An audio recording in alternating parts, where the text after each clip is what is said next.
소문만 무성했던 SM엔터 매각설. 작년 주총부터 꾸준히 소식을 전해드렸죠. 최근 SM을 둘러싼 거래 윤곽이 하나둘 드러나며 K엔터 업계는 대지각 변동을 앞두고 있습니다. 하이브, 카카오, 네이버부터 JYP, YG까지 얽혀있는 SM 매각. 주목 포인트는 무엇인지, K엔터 업계는 어떤 영향이 있을지 스튜디오 퍼즐이 알아봤습니다.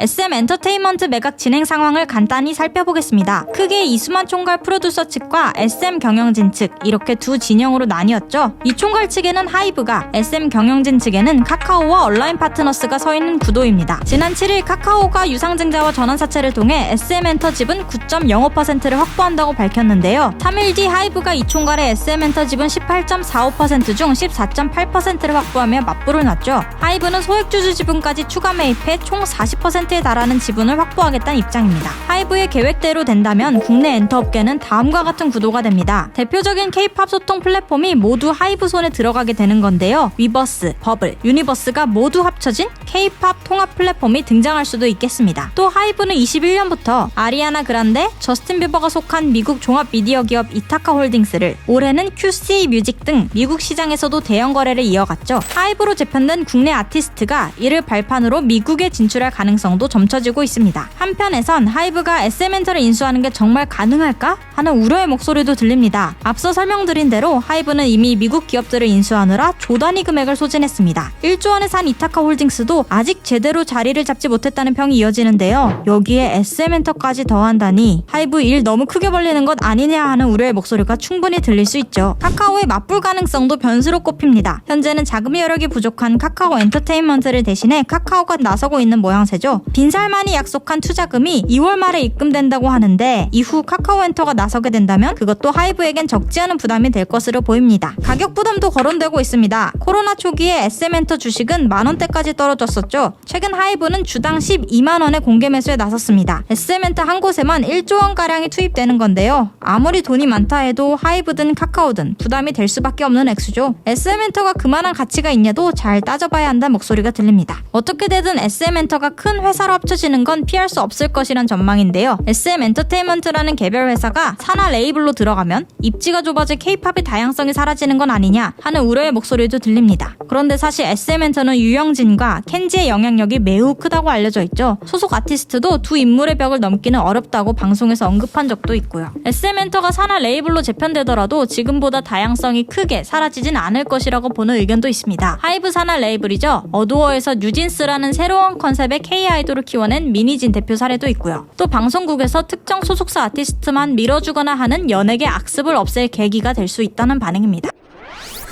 이번 이슈의 핵심은 SM엔터의 경영권을 누가 가져가냐 하는 건데요. 그래서 경영권 향방이 정해지는 SM엔터 주총에 이목이 쏠리고 있습니다. 하이브는 SM엔터 인수 전에 한 발 늦게 참전한 탓에 이수만 총괄 측 지분을 활용해 목소리를 낸다는 입장입니다. 현재 SM엔터 이사진은 3명의 사내이사와 1명의 사회이사로 구성되어 있는데요. 이들 모두 3월에 임기가 마무리됩니다. 3월 주총에서 새로운 이사진을 선출하게 되는데요. 하이브가 내놓은 후보들이 SM엔터의 새로운 이사로 선임되면 경영권을 확보한 하이브의 승리로 마무리됩니다. 하이브가 이사회를 장악하지 못한다면 계획대로 40%가량의 지분을 확보하더라도 몇 년 뒤 있을 주총까지는 큰 영향력을 행사하지 못하게 됩니다. 이 경우 임시주총에서 기존 이사들이 자발적으로 사임을 해야 하는데 이건 사실상 불가능한 시나리오라 보고 있습니다. 이렇게 된다면 하이브는 1조 원가량을 허투루 쓰는 꼴이 되는 거죠.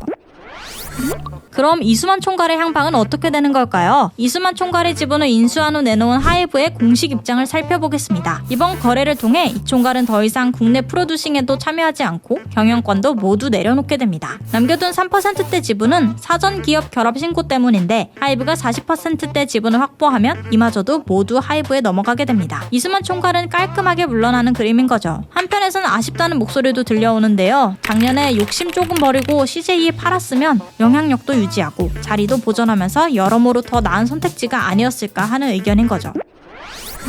이번 SM엔터 거래의 최대 수혜자는 누구일까요? 이 총괄은 하이브의 지분을 넘기는 대가로 4,338억 원을 받았죠. 하이브와 카카오 중 누구라도 SM엔터를 손에 쥐게 된다면 국내 1위 엔터사가 되는 거고요. 해외 영향력도 훨씬 커지겠죠. SM엔터 경영진도 자리를 보존할 것이란 관측인데요. 물러난다 해도 빈손으로 가진 않겠죠. 얼라인 파트너스도 이미 40%대 수익을 내다보고 있고요. SM엔터 개미들도 주가 수에 많이 보고 계시죠. 아쉬운 건 SM 팬들이 아닐까 싶습니다. 수만 없는 SM에서 일어나서 그 시절의 핑크블러드 다시 불러일으킬 수 있을까요? 회사 안팎으로 잡음이 많았던 건 아쉽지만 이수만이라는 인물이 K엔터 업계에 다시 없을 입지전적인 인물인 건 부정할 수 없는 사실이죠. K엔터 업계에 큰 챕터가 지나가고 있는 것 같습니다. K-팝의 새로운 시대도 기대되네요. 이상 스튜디오 퍼즐이었습니다.